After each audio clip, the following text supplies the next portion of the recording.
All right, it is Thursday morning, which means we get to check in on all the big stories of the week. We get to talk about the things that are affecting our lives and the stories that everybody else is interested in. And among other things this morning, we will be focusing in on the ANC. I'm also thrilled that we've got the author of a book called The Enemy Within, Mpumelelo Mkhabela, who I introduced earlier. Mpumelelo, it's very nice to see you, and thank you very much for making time to be with us today.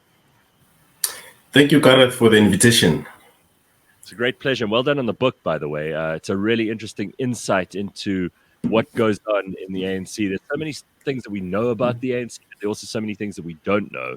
And before we get into the book or too much else around the book, I also want to welcome Dada Morero, who's the elected ANC representative for the Joburg Regional Office. He's the chairperson of the ANC at the regional conference in June this year. He was elected. He is committed to contributing to the ANC's renewal program by sorting out the structures, reconnecting the region's branches, and engaging the community on all the issues. But we're thrilled to have you here. And Dada, thank you very much for making time to be with us today. It's always been a little bit difficult for us to get the ANC to send us people to talk on the show. I don't know if they're frightened or anything. I promise you we're not going to be horrible to anybody. So I'm glad that you could join us this morning.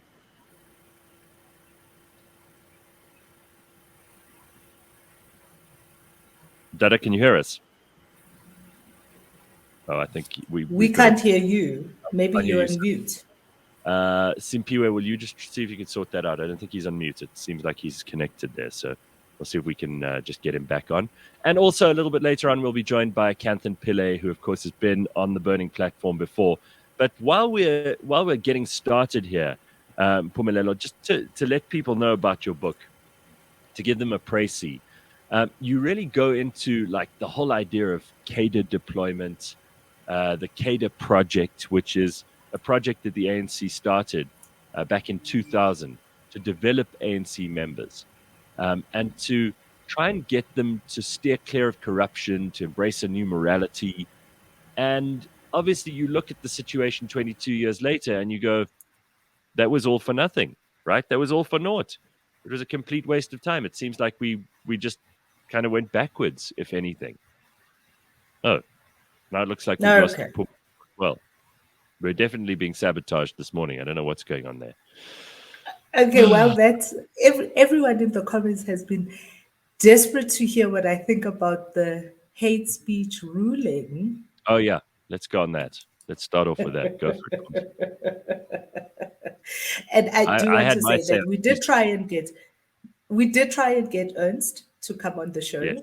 To join us today. He was unable to because of why, Ghana?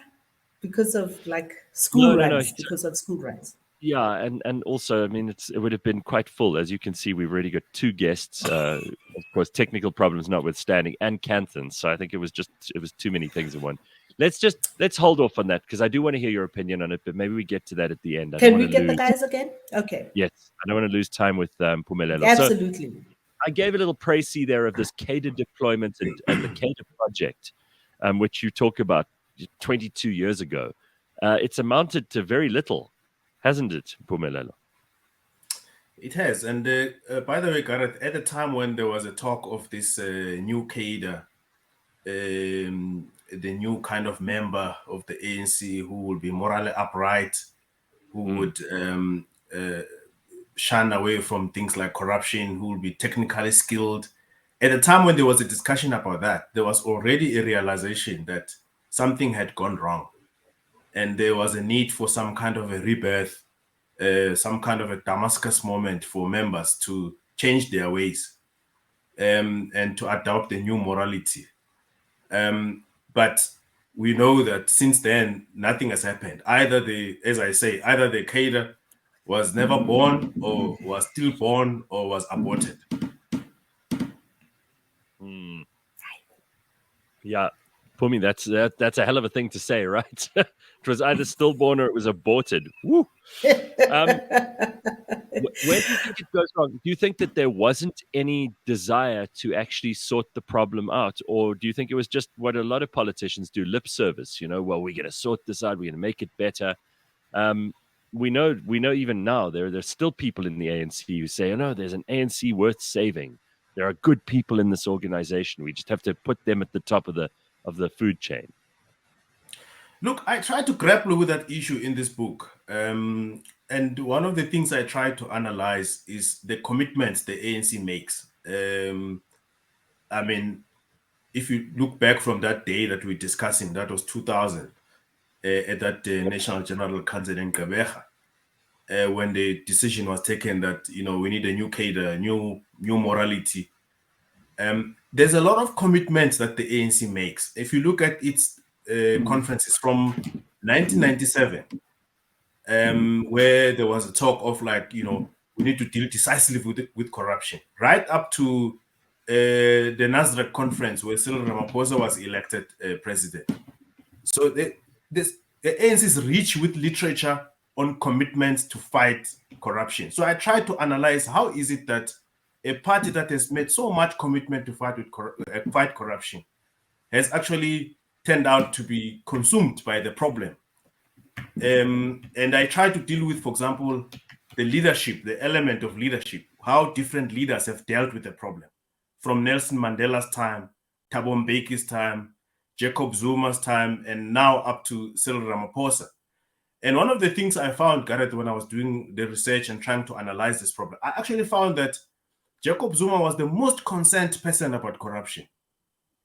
And statistically, if you look at the commitments he was making in the January 8th statement, which is the most important statement of the ANC every year, and also in the State of the Nation addresses when he was president of the country, I found that actually he made more commitments to fight corruption and he showed more concern about corruption than any other leader of the ANC.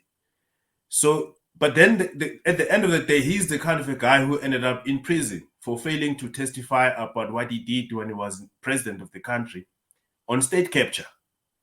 Even now, as we speak, I mean, just this week, a ruling came out that he actually has to pay back some 6 million rand for the Nkandla overspend. And the Nkandla story is one of the stories I analyze in this book about it being direct theft and it being an instruction to ANC members and to people in government that they can actually disregard public funds. They can just use them. So that's one of the things I try to deal with, to say there's one side of the commitment, which is rhetoric, which is found in the literature, in the declarations, in the resolutions of conferences. Then there's the other side of how actually the leaders act and behave in leadership positions. So I say that people in government, ordinary civil servants, and ANC members, they take instruction from what the leaders are doing, not what the leaders are saying. So, and that's one of the reasons why corruption became endemic. There's a lot to unpack here. Before we carry on, Pums, I'm sorry, I want to bring Dada Morero back in. Dada, it's a great pleasure to have you on the show this morning, and thank you for joining us. You know, we've invited many people from the ANC over this time, and I'm thrilled that you could actually come and be a part of the show, because so often we wish there was someone who could speak on behalf of the ANC, and so often they're not willing to join for whatever reasons, or maybe they're unable. Also, Kanthan Pillay is here. So just so that we've got everybody on board, I can bring anybody into the conversation at any time. Let's start with you, Dada, because you've heard what Mpumelelo said now about the ANC and corruption and cadre deployment and whether or not they've been successful in any respect here. Tell us what your feelings are and how it works inside when you're running something like the Johannesburg region for the ANC. Well, thanks for the opportunity. The issues raised by Mr. Mkhabela are indeed true. The ANC has attempted in a number of conferences to confront this issue called corruption, in particular within the state. And part of the conference or attempts that the ANC would have tried to do was, for example, create institutions internally deal corruption. And I think we should also appreciate that the ANC is one of the biggest organizations and has a responsibility to run the public purse. And as a result, individuals within the ANC, whether leaders or members who then get exposed to the public purse take advantage of the public purse, regardless of the decisions and the resolutions of the ANC. And those that have done wrong have always tried to find a way of them not being caught by the ANC or be dealt by the ANC internally. And that would be as a result of the structures of the ANC themselves, where people would then fight to be in the upper structures of the ANC, so that whenever they are found to have done wrong, they are part of that structures to make a decision whether to get rid of a person or not. Mm-hmm. They then use patronage and mobilize members to defend themselves. So that's what. On the second level, we have institutions to try and help us deal with this mess. One is the Integrity Commission. We thought have the ability to help us deal with those that are found against the agencies. Say about Dada, I'm sorry, I'm going to have to interrupt you. Your line is breaking up very badly, so we can't really. I'm hearing. Dada, I'm sorry, I'm hearing every second word at the moment, so we're going to just see if we can't get you back on a clearer line. But I mean, what he was saying there made a lot of sense, and I think there's a lot of honesty in that. You know, a lot of people get to top positions so that they can defend themselves against corruption allegations. That's the whole reason to climb to the top of the tree in the ANC. It's an interesting point and something which he's not disputing. Mpumelelo, what would you say to that? Yes, actually, that's one of the most interesting thing. Actually, Gareth, if you listen to Mr. Morero, is that there are very few people in the ANC who will tell you that they're not interested in fighting corruption. Basically, everyone will tell you that we're committed to fighting corruption. And in the region where Morero is, where he's chairman, there's a very interesting case which I tried to analyze in the book of Jeff Makubo, the late Jeff Makubo. May his soul rest in peace. Jeff Makubo, as you'd remember, appeared in the Zondo Commission, and he was accused of being Mr. 10%. And I tried to analyze what this Mr. 10% means. Because basically, he was a consultant, some kind of a stakeholder relations consultant, consulting with the companies that have got contracts with the city of Johannesburg, while he was MEC for finance in the city of Johannesburg. And at the same time, he was treasurer of the ANC in the region where Morero is chairman at the moment. And so he was basically fundraising for himself and for the ANC through the people that had contracts with the city of Johannesburg. So I speak about how he put the ANC in a position where it had comparative advantage over fundraising over any other party, because this is a person who's in charge of the finances of the city. He oversees what the city does with its money, and then he's in the position where he could actually sign off contracts, and he uses that to basically fundraise for himself 10% for his company, which he owned with his mother. And then he also fundraised a lot of money for the ANC in the 2014 during the 2014 elections. So, but if you go and look at the speeches of Makubu, you'll find a lot of anti-corruption statements. So, which is the issue I raised in the book. What if what Makubu was doing was not corruption in his own book and in the book of the ANC? Actually, what is corruption? So when people say, like Mr. Morero says, no, they are committed to fighting corruption, they want to implement the resolutions, Integrity Commission and all of that, it's all well and good. But why is it that they're not implementing it? I think that's the issue that we need to discuss. And if we have to take every word from Morero as the truth, and now that he's in a position of leadership as a chairperson of the region, he needs to say, for example, during what Makubo did was wrong, he needs to first admit that, and then say how is he going to implement the resolution of his region, of the province, and of the national on corruption, wherever he is as chairperson of the region. And he must not say it by word of mouth, because one of the things that I try to analyze in the book is the divergence between words and action.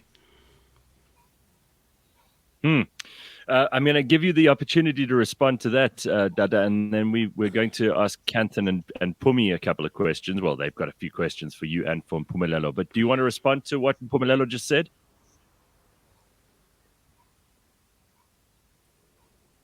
Okay. Thanks. You're on. I hope my line is better now. Much better. Yes, go ahead. Much better. Thank you so much. It is true what Mkhabela is raising. In fact, we were affected first in Johannesburg. I think when the matter first surfaced, we had a discussion in the Regional Executive Committee. At that point, I was the Regional Secretary. And we then agreed that the matter is out of our hands as a region because it affects the chairperson of our region. Therefore, the matter should be given over to the Provincial Executive Committee, which the Provincial Executive Committee then took a decision to refer the matter to the Integrity Committee of Johannesburg, of the province.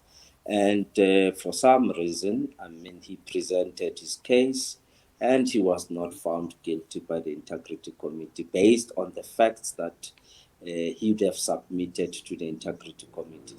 And at that stage, then the ANC in the region accepted the report, and the report was indeed closed. Once the Commission of State Capture came into being, the matter was then resurfaced, and the former chairperson, Comrade Jeff, had to go and present to the Commission, and of course the Commission had found him to have been in the wrong. Now, before the ANC could entertain the decisions of the Commission, unfortunately, death struck us, and Comrade Dev passed on before the matters of the Commission could also be entertained. Because when he went to the first appearance, we then agreed at the level of the PEC, based on his report that he'll be appearing for the second time. The matter will then be addressed after his second appearance. So the decisions on whether what would have happened to Comrade Jeff could have been taken immediately after his testimony at the Zondo Commission. Now, the ANC's inability, as I said, to act, at times it's affected by the fact that those that are found to have done wrong then occupy senior and strategic positions within the organization. And some has the ability, of course, to lobby and compromise other members within the leadership collective, so that when they've done wrong, they've got praise singers and those that sing for the supper will do everything to fight and defend them. And I'm talking about members within leadership structures, branch structures, and at times it becomes so difficult for the ANC to act. However, the ANC needs to take a view that if we were to create a new cadre as we had adopted at our conferences, the ANC needs to be a centralized organization so that the center should be able to act without any fear or favor. But the weakness, therefore, again, is that even at the center, you then find individuals who are compromised. And this is because over a period of time, the ANC had attracted people, in fact, who are not genuine and honest cadres of the ANC, but people who have seen an opportunity that the leadership structures of the ANC presents an opportunity for them to have access to state resources. And as a result of that, they then do wrong. Now, we have to rethink how we structure our organization. We have to rethink who do we put in leadership. And we should not be afraid as the ANC to say, Comrade Dada, you have done wrong. Leave the organization. And the difficulty is making that decision and being decisive on those that have committed wrong and undermined the struggle to advance the quality of life of our people. So I think we need to find a better way. And society should also be able to help us to deal with these issues. And I hope that at some point we'll be able to bring a decisive leadership. In Johannesburg, as you have said, we have taken as the chairperson now, I've taken a view that where I am responsible, my responsibility therefore is to ensure that there's no rhetoric. I act on these matters if we are confronted by those matters without any fear or favor.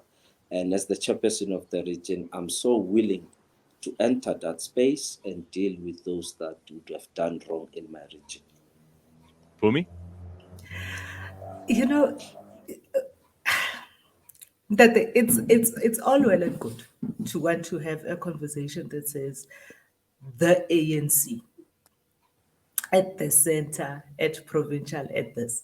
The reality is the ANC, like all organizations, is it look the way that they describe it, like it's like a person in a coma with no hands and no feet. And the decisions are actually made by the people, right? So when you try and say the ANC, like it's some entity on its own that can make these decisions, it's shifting the blame. It's moving it away from the fact that it is individuals within the branches, within the party, within all of these structures that vote people into positions, support those people, pay them for their votes, and. But and I think one of the things, and I loved your book, Mpumelelo, and I wish we could have had a view. And this is unfortunately what happens when you have organizations that are underground, as the ANC was for so long, in the time that it was banned. Is now there is a conversation that can only really start around '94, because that is when we had a view of what exactly was happening, who was where, and all these speeches and all of that. Every other thing is underground and it's hearsay and. And my view, unfortunately, is that because we don't know who this party is, when we talk about a new cadre, for instance, it's kind of thinking like there's something. Why are we not talking about how this party, even in the underground, before it became government, was funded and the illicit business that went into funding this party? Years ago, when I read Maya Angelou, one of Maya Angelou's books, and I think it's The Heart of a Woman, she talks about a relationship that she had in Ghana with somebody who was an ANC freedom fighter. Obviously, he's unnamed. But the conversation that she has and the description that she gives of this particular comrade is absolutely, and this was in 1962 or something like that, is not different to all the comrades that we see now in parliament. So is it really that there's this ANC, the comrades of the ANC are new and amoral, as we are being told that they are? Or has this always been the party and this is always the people that it has been able to attract? And these are the people that are able to ascend in the party. Now they just have access to public funds to do all of this work.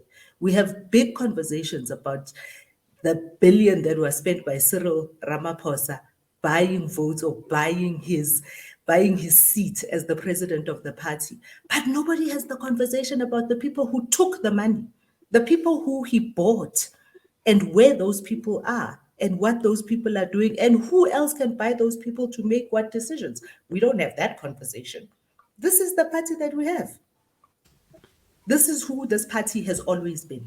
My assertion is this is who this party has always been.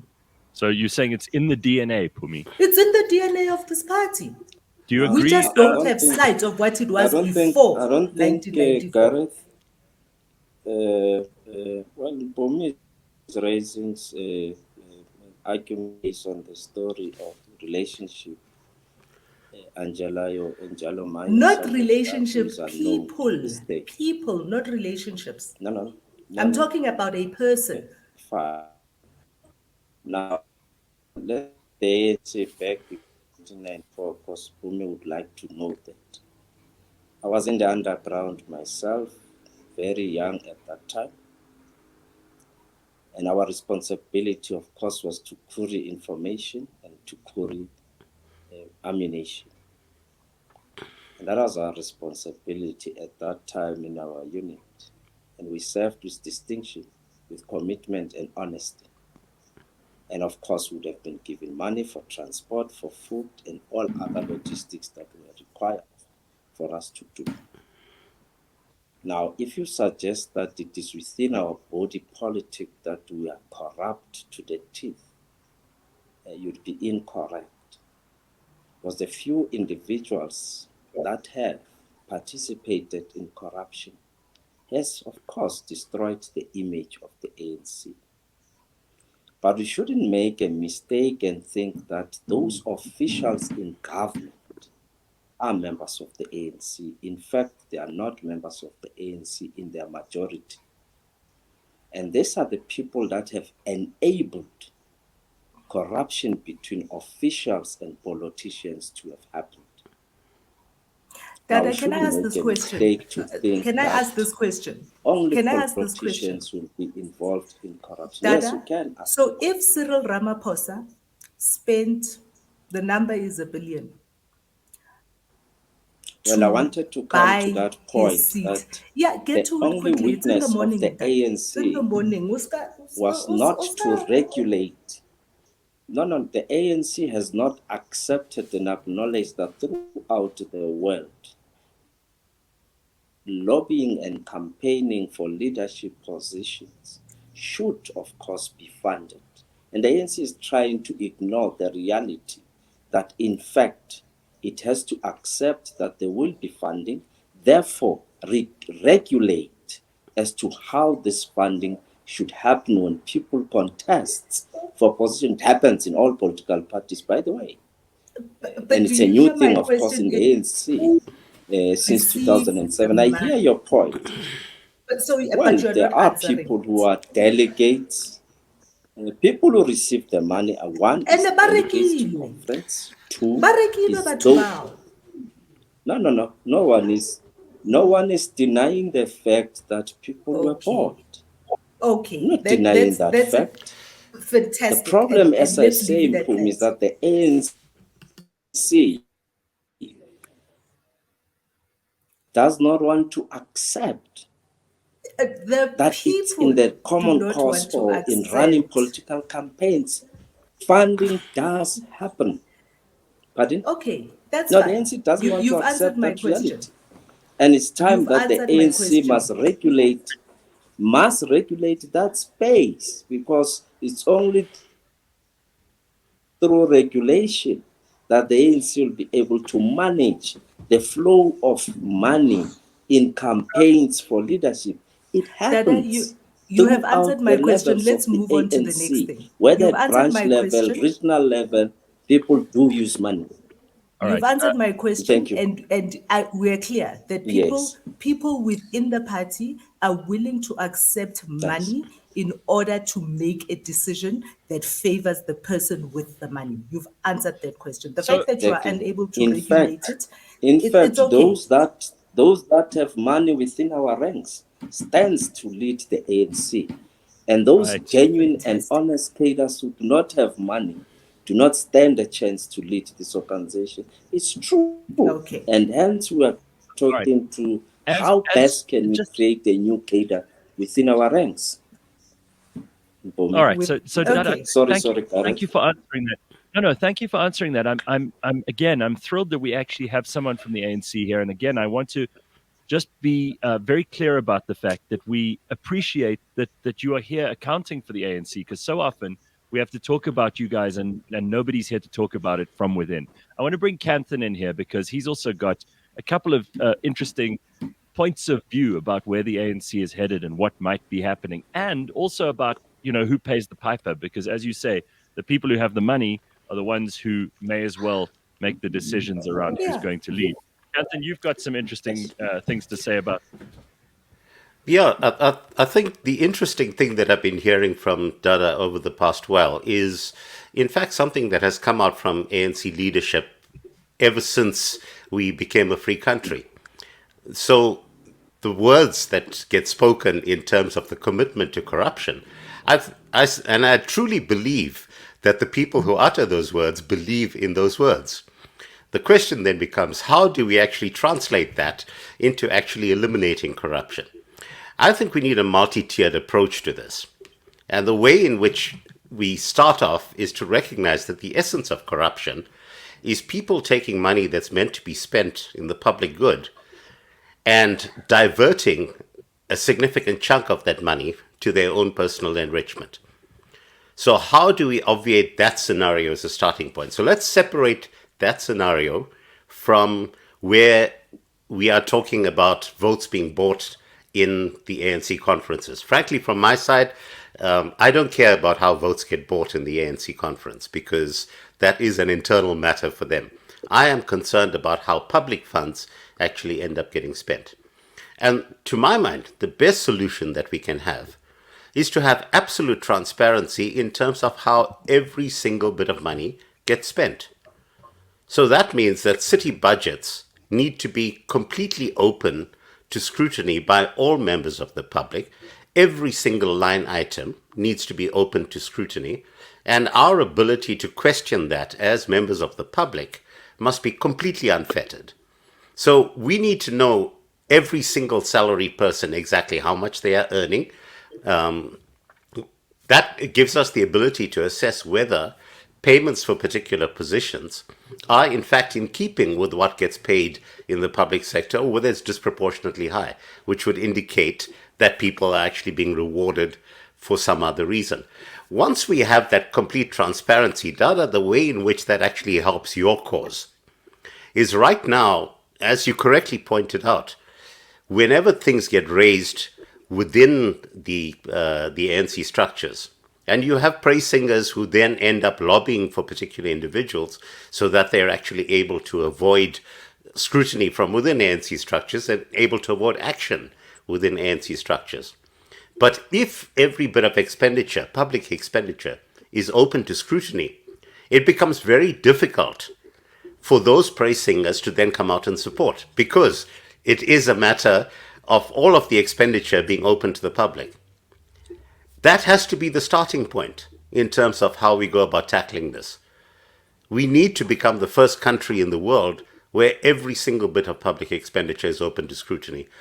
Thereafter, the question of what happens within the ANC ranks in terms of who gets paid off and so forth, that's the reason why we have the revenue services. And the revenue services need to be checking out on that. Of course, the difficulty comes when the payments get made in brown envelopes, and we know that frequently this is the case. But once again, lifestyle audits, absolutely right, Gareth. So we have the solutions, guys. And it'll be interesting to see, speaking of lifestyle audits, it'll be interesting to see how that premier and because they're doing polygraphs along with their lifestyle audits, apparently, in the next couple of weeks. It'll be interesting to see how that plans out. Now, having made that point, if one takes a view in terms of lifestyle audits, as you all know, I voted for the ANC up until Thabo Mbeki was ousted, and I've been to President Mbeki's place a couple of times, and certainly if one conducts a lifestyle audit of the way in which he lives, it's very clear that there are no fire pools that are being built. There's no extraordinary expenditure. The man lives within his means, clearly. And you can see that there's nothing there that's out of line with his salary as a retired president of the country. Why are we not actually able to do the same for all of the other ANC cadres? And I think that, Dada, at the point at which you do this, then the public will begin to have a sense of trust.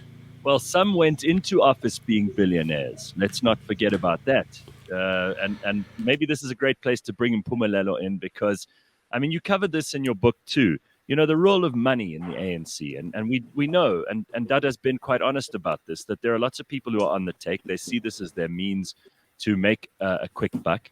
And you cover some of this in your book too. You talk about how, so often people come in with the best of intentions or the worst of intentions, and then the money changes them. Yeah, true. I mean, there's a case I refer to another author who actually talked about how in the ANC, the regional secretaries would walk around with a file of two files, basically. They would walk around with a file containing positions that are available in municipalities in the area where they operate. And then there'll be another file which has got a list of tenders in that area.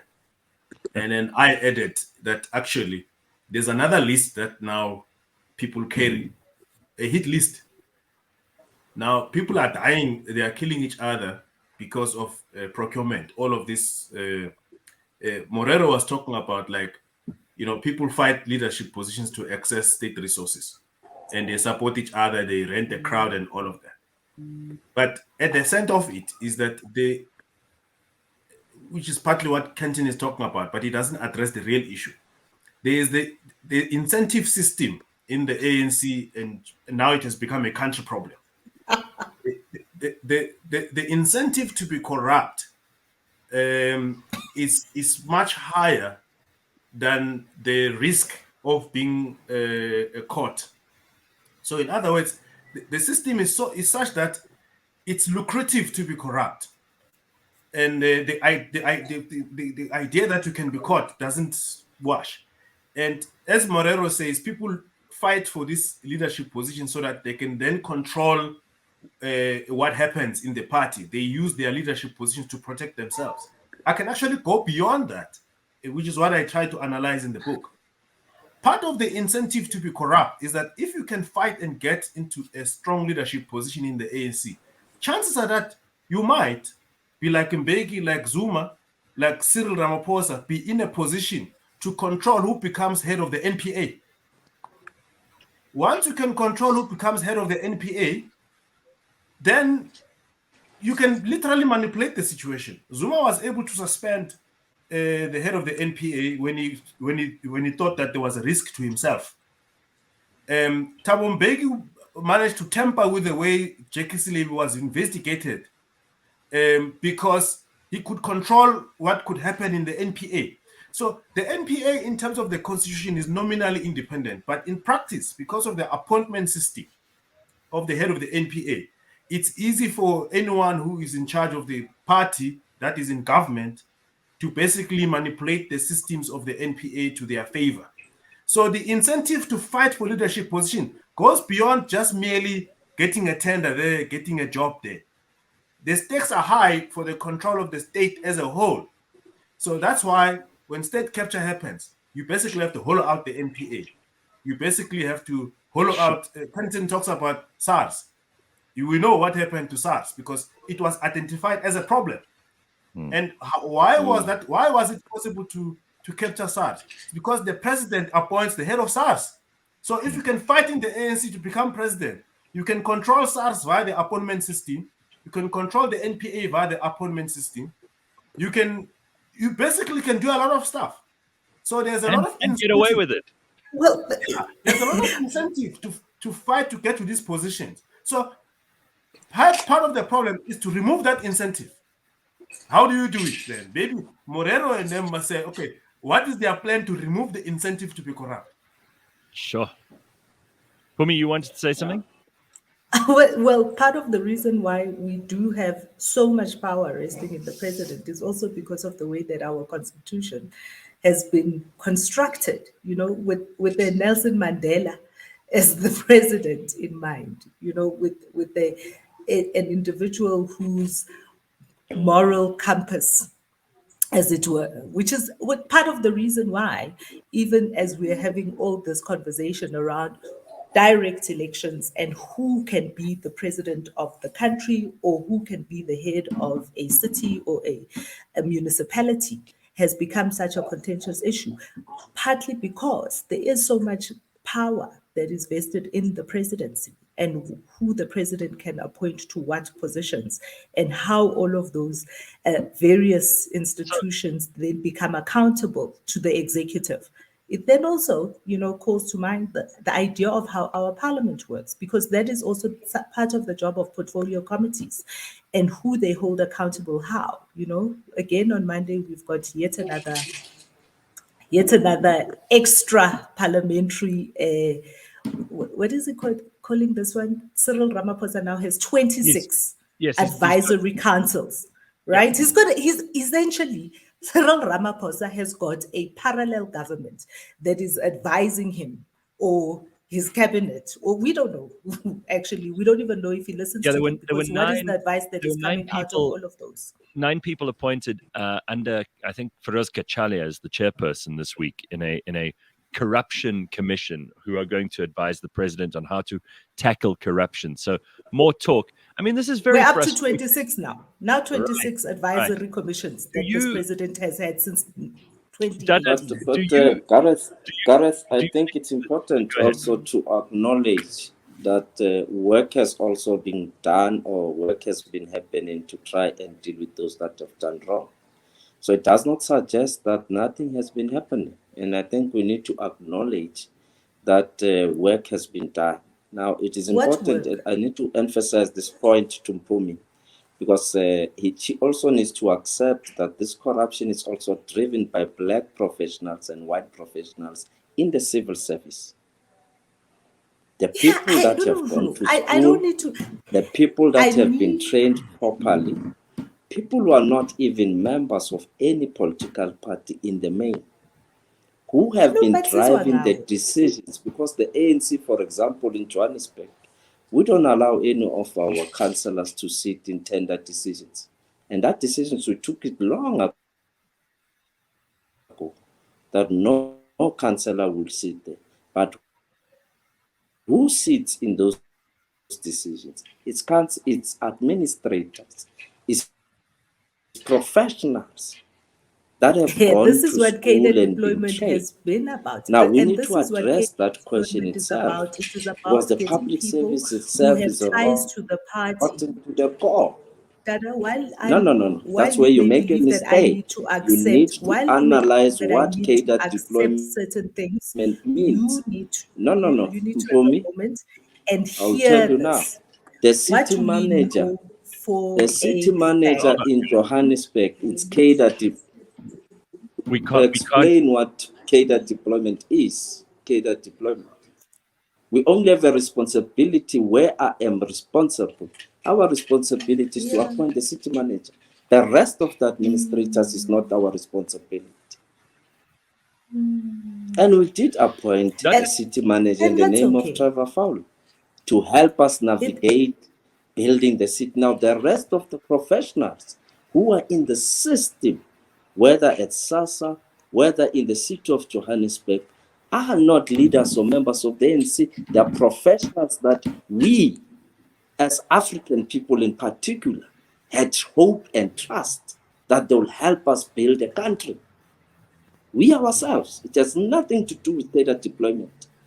I mean, whom do we deploy and how many people do we deploy in the system?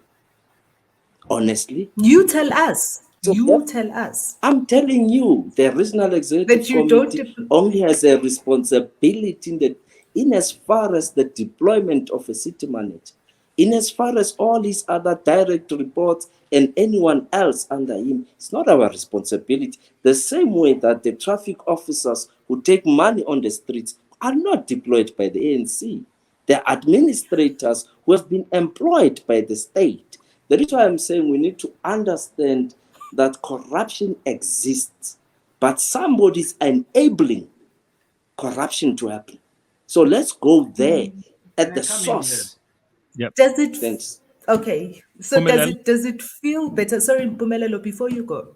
So if it feels better for you to be able to say it is not our responsibility, even though what we see, we being the public, the civil, the people out here, what we see is we see a Brian Molefe with clear and strong ties to the ANC, ascending to a position, and when in that position, he makes decisions that benefit not just known ANC members or ministers or the party as a whole, actually.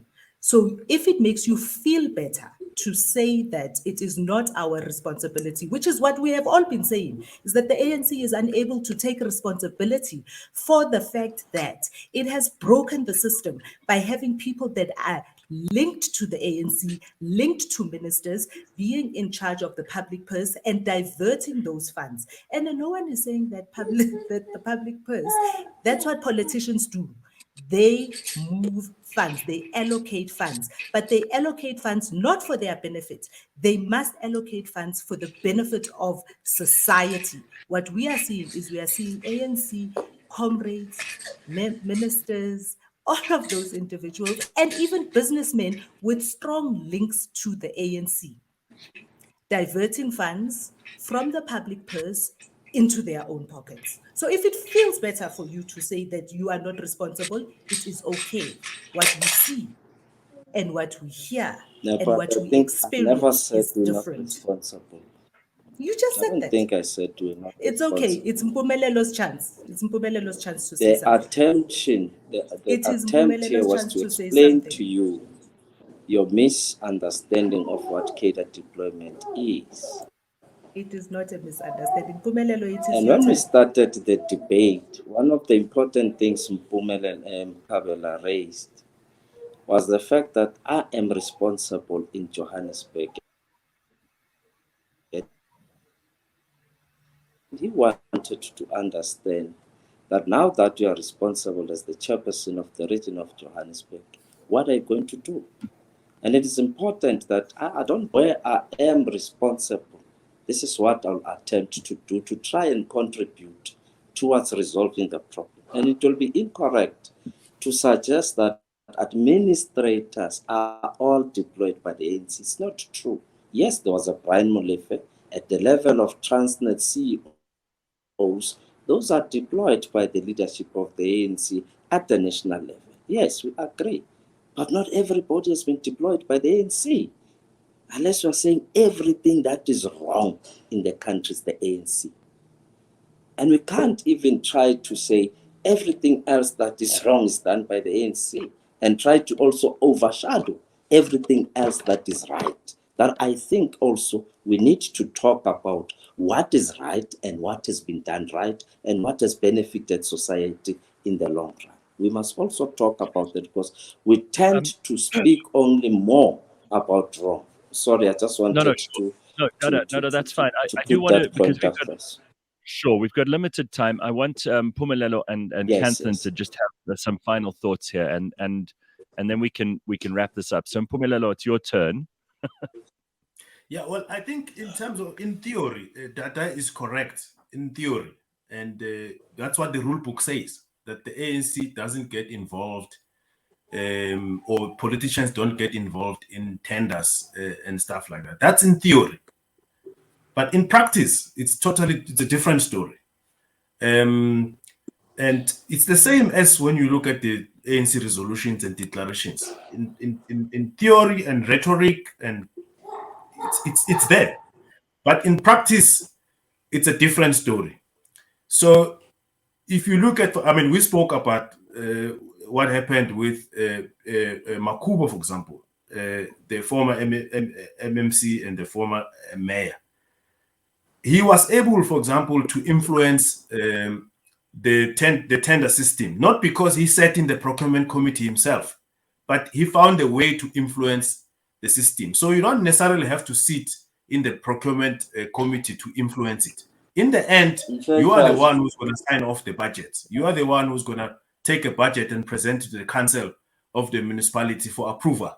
So you are the one who know in advance what the budget is going to say, what are the priorities. You are the one as an MMC responsible for a particular portfolio who's going to appoint an HOD of that portfolio. So through that processes, the approval processes, the appointment processes, the ANC is able to influence things, and it must take responsibility where wrong has happened. And then it must also agree that it cannot say that, because the bureaucrats that's there, not all of them are appointed by us. Therefore, if something goes wrong, it's not just about the ANC only. No, wherever the ANC is the governing party, by the way, even if it's whatever political party, wherever it is the governing party, it must take responsibility because, number one, it sets the moral tone for that sphere of influence where it is governing. There's a moral tone it must set by way of example, by way of what it does, by the way of what it says, number one. Number two, it sets the rules of governing within the framework of the Constitution. So all of these things ultimately influence what the bureaucrats do, what the bureaucrats don't do. And if you do things properly, not just in theory, like in practice, you will then make it difficult for the bureaucrats, whether they are appointed by the ANC or they are appointed by some other political party, or they are just professionals, as you say. You'll make it difficult for them to be corrupt because they will have nothing on you. But the moment they have something on the political head of a department or of a municipality, then you can't touch them. So the system becomes a question of one of the things I discuss in the book, political insurance. So I have stuff on you, you have stuff on me, so we can't reveal stuff about each other. Right. So the system works as a mutual deterrent. The other form of political, yes. Smolanyana skeletons, huh? Yes. So the moral tone, Data, you can't run away from that. You need to set the moral tone, and then to make it difficult for your subordinates and for the bureaucrats to work around the rules or to game the system. So, but again, we spoke earlier, for that to happen, you need to remove the incentive for people to be corrupt.